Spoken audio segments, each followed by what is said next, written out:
Gulf war ఏ దేశం ఎప్పుడు ఎలా ఇతర దేశంతో వ్యవహరిస్తుందో చెప్పలేని పరిస్థితిని ఎత్తి చూపింది.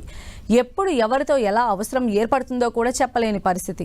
అందుకే భారత్ వ్యూహాత్మకంగా వ్యవహరిస్తోంది. చిరకాల మైత్రి బంధం ఉన్న రష్యాతో రోలెస్ డీల్ అమలు చేయడం ప్రారంభించింది. ఇండియా డెవలప్మెంట్ కోసం ఏది కావాలన్నా చేస్తానంటూ రష్యా అధ్యక్షుడు పుతిన్ పోయిన ఏడాది మాట ఇవ్వగా అందుకు అనుగుణంగానే ఇప్పుడు ఈ రోలెస్ డీల్ ప్రారంభమైంది. ఇంతకీ ఏంటి రోలెస్ డీల్? Watch this story. ప్రపంచమంతా గల్ఫ్ వార్ గొడవలో ఉన్న సమయం సైలెంట్ గా రష్యాతో కీలకమైన ఒప్పందం పూర్తి చేసిన Bharat. రెలోస్ reciprocal exchange of logistics deal.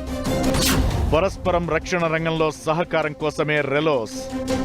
Gulf వార్తో ప్రపంచ దేశాలు సతమతమవుతున్న వేళ భారత్ రష్యాతో తన బంధాన్ని మరింత బలపడేలా ఓ ఒప్పందాన్ని అమలు చేయడం ప్రారంభించింది. ఏడాది క్రితమే ఈ డీల్ సెట్ అయినా దానికి పోయిన డిసెంబర్లో పుతిన్ రాక సందర్భంగా ఆమోదముద్ర పడింది. అదే ఇప్పుడు అమలు కావడం ప్రారంభమైంది. ఈ ఒప్పందం ప్రత్యేకత ఏమిటంటే రష్యా, భారత్ రెండు తమ దేశాల్లోని ఎయిర్ బేస్లు, విమానాలను, నౌకలను పరస్పరం వినియోగించుకోవచ్చు. రెండు దేశాలు ఒకరి వాయు మార్గాల్ని, ఓడరేవులను మరొకరు ఉపయోగించుకోవచ్చు. ఈ ఒప్పందం రష్యా, భారత్ మధ్య సైనిక సహకారాన్ని బలపరుస్తుందని, మ్యూచువల్ లాజిస్టిక్ ను సులభతరం చేస్తుంది. ఇలా 3000 వరకు మిలిటరీ సిబ్బంది, 5 యుద్ధ నౌకలు, 10 ఫైటర్ జెట్లు పరస్పరం వాడుకునే అవకాశముంది. దీనివలన భారత రక్షణ రంగ వ్యూహాత్మక పరిధి ఆర్కిటిక్ ప్రాంతం వరకు విస్తరించినట్లయింది.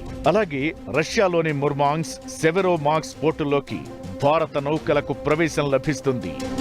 హిందూ మహాసముద్రంలో ఇండియన్ నేవీ నుంచి లాజిస్టిక్ సపోర్ట్ పొందాలనేది రష్యా ఆలోచన కాగా, రష్యాకు రీఫ్యూయలింగ్, రిపేర్, స్పేర్ పార్ట్ల సప్లై వంటి సదుపాయాలు దక్కుతాయి. భారత్కు రష్యా అదేవిధంగా సపోర్ట్ చేస్తుంది. యుద్ధాలు లేని సమయంలో కూడా ఈ ఒప్పందం అమల్లో ఉంటుంది. తద్వారా రెండు దేశాల మధ్య వాణిజ్య అవసరాలకు కూడా ఈ ఒప్పందం వాడుకోవచ్చు. భారత్కి ఈ తరహా ఒప్పందాలు ఫ్రాన్స్, అమెరికాతో కూడా ఉన్నాయి.